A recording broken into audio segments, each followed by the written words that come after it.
The new narrative is out. The new narrative is that this memo encouraged harassment against women and persons of color. Let's take a look at a few articles, but first, CNN tweeted out, the Google engineer who wrote a memo that argued women aren't biologically fit for tech jobs is out at the company. And next we have Media Matters for America. Right-wing or far-right alternative media figures think the Google Manifesto proves them right. Stefan Molyneux tweets out, no results found, and it's a picture of him searching Google's integrity in the Google search engine. And then Paul Joseph Watson tweeted out, the thought criminal James Damore has been ideologically cleansed for his wrongthink. New position at the Ministry of Information now open. Jack Posobiec tweeted out, James Damore, I'm worried Google has become an echo chamber where certain views are not tolerated. Google, you're fired. And then Mike Cernovich, Google is a portal people visit for belief search results are true. Only a fool believes that now. Is it just me or does that make absolutely no sense? Alt-right blogger Ashley Ray tweeted, we all saw this coming, but some of you were optimistic. Reason would win out. Another sacrifice to the diversity god. And then someone named Kurt Schlichter, whom I've never heard of before, tweeted out, time for an antitrust investigation. Absolutely. Smartest thing anybody has said in regards to this whole thing. We need an antitrust investigation with Google. They have no competition and no one can compete with them. You have to ask yourself, would PG&E be able to say, we're not going to give power to this house because they're gay? Or perhaps they're a Black Lives Matter activist. We heard about them on Facebook posting that they support Black Lives Matter, so we're not going to provide electricity to their house. You would think, oh, they're a private company. They have every right to do that. No, they don't. They're a utility. And anyway, I don't want to get into the details of that. Let's just move on. And I'll finish this tweet, though. If Google can't handle dissent inside, it'll try to suppress it outside. Moving on, BuzzFeed News then goes on to say, the memo, which argued that genetic inferiority was the reason for the gender pay gap at Google and other tech companies. That's not at all what he said. If you don't believe me, feel free to read the memo for yourself. It's pretty straightforward. Google had the right to fire Damore for what the company perceived to be sexually harassing behavior, according to CNBC.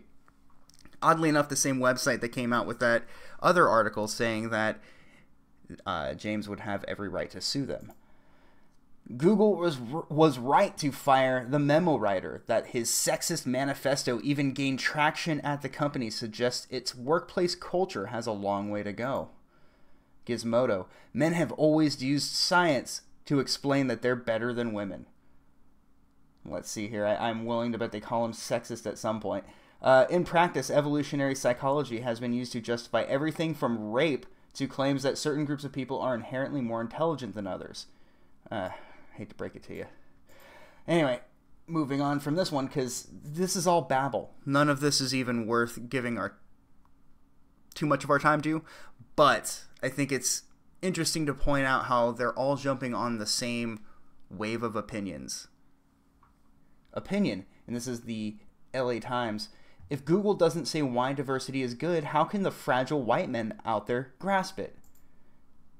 What is this? The New York Times. Google fires engineer who wrote memo questioning women in tech. Questioning women in tech. Gotta love that phrasing. Of course, the New York Times is a bastion of freedom of speech and journalistic integrity. But we'll move on from here. What is this? Another LA Times article. Google employees memo triggers another crisis for a tech industry struggling to diversify. Because that's the problem. We don't need to maybe put as many qualified people in positions as possible. We need to put people who look differently in positions. This is more nonsense, but I thought I would share all this with you because clearly this isn't what was written in the memo. It's 10 pages. You could probably read it in a good 10-15 minutes. But I'm going to go ahead and leave you with that. I'll leave a link to all of these articles in the description below so you can check them out for yourself. This is a very skewed version of the truth. This clearly is not how it went down. The memo, if you have read it, it says many times that people should be treated as individuals, and that people with dissenting opinions from that of the status quo are suppressed and silenced. And him being fired exactly proved his point. So I don't know what else needs to be said on that. I'm waiting to see this thing blow up. There are talks about him suing the company. Let's see if I can find... I'm going to go to the please wait screen real quick, because I had it up a second ago. Boom, found it.